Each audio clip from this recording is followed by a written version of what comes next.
Hello, everyone. My name is Loraine McCosker. I am from one of the Appalachian counties, 32 counties in Ohio, and I have educated and been engaged in fossil fuel issues for 20 years.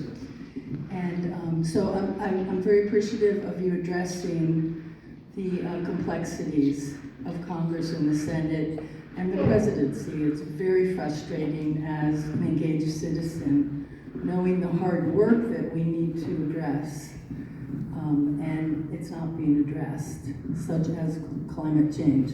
So I'd like to bring up... We're addressing it very well. Okay, well... We're going to, I can tell we're going to maybe respectfully agree to disagree, but I'm happy to have this But conversation. you certainly have more power than I do, so I think that it's critical. I'm also a volunteer with Save Ohio Parks. It is an advocacy group who has advocated for protecting public lands from fracking in Ohio. And many of that gas would end up in those LNG terminals that you very much support permitting. So my question is, as chair of the Energy and Natural Resources Committee, I would ask, and I'm very concerned that you have a conflict of interest, and that conflict of interest is receiving that money from oil and gas.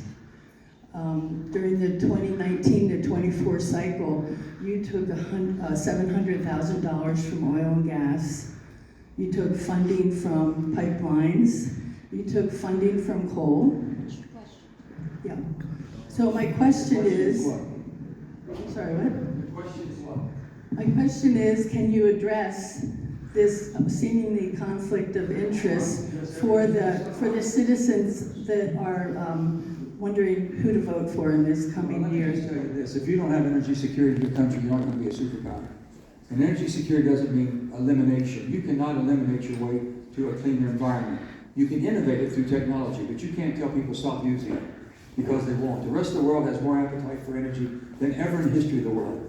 8 billion people now, 600 million don't have any energy at all. A lot of that first in India. Think about this. 10 years ago. We can stop. What? We can stop.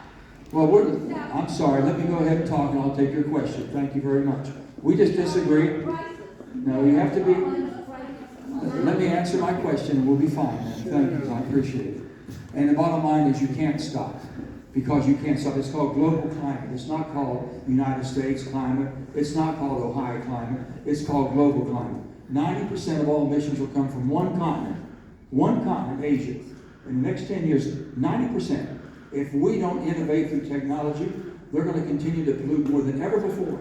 We have cut our emissions in the last 2 decades more than ever before. We're producing more energy, and we're investing in clean, green energy more than any country on earth today. So we're giving you the energy you need today, and we're investing in energy we want for tomorrow. You cannot have dispatchable and intermittent power. You have to have 24/7. Intermittent power basically is going to give you 5 or 6 hours a day. We're investing in more battery storage. We're investing in hydrogen, SMRs. We're investing in geothermal. All of the things we're investing in has not been matured. It cannot replace what natural gas has been doing, what coal has done forever, what nuclear has done.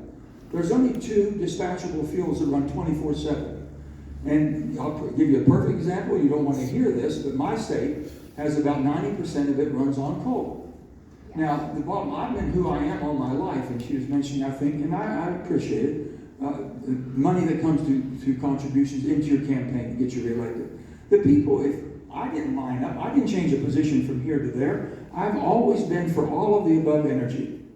I've got people mad at me from the fossil fuel industry. You're supporting clean energy. I'm supporting everything. We need everything. This is a tremendous country with a tremendous economy that you've got to have fuel to run it. And it has to be dispatchable 24/7. If you want intermittent only, that means what 5 hours of the day do you want your energy? We're not there yet. We're going to get there. We got batteries now that can give you 100 hours of backup. We never had that before. We're moving and it's transitioning. You can't stop it overnight and switch. That's the difference. And I know there's people that agree and people that disagree. But I can give you how I look at it. And I don't think there's a conflict at all, but people are going to support who they think understands or basically supports positions. Senator. I'm sorry, I'll get back, I'll be here. Greetings from Eastern Ohio, Columbia County.